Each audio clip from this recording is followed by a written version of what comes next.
Eleição é atualmente a Helena Timor-Leste, no dar desafio ida a restaurar ordem democrático.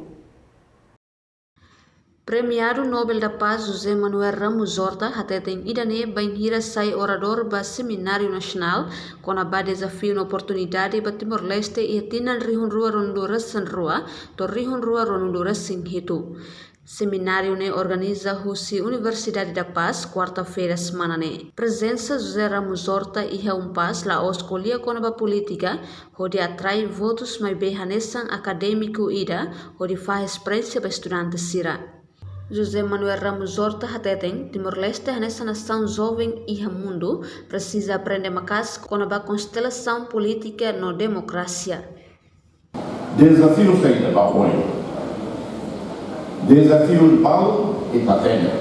Eles são também desafio para restaurar a ordem democrática. Ao compreender,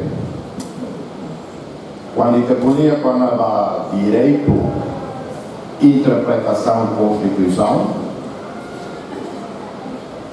da lá ia unanimidade. Quando vai interpretação da Constituição, quando vai interpretação da lei, Constituição é até terceira. E ao minha interpretação, e é na medida da interpretação, também é modelo de precedentes, sistema semi-presidencial. Seminário ne participa Husi Reitor, Adolmando Soares Amaral, docente Sira no estudante Sira.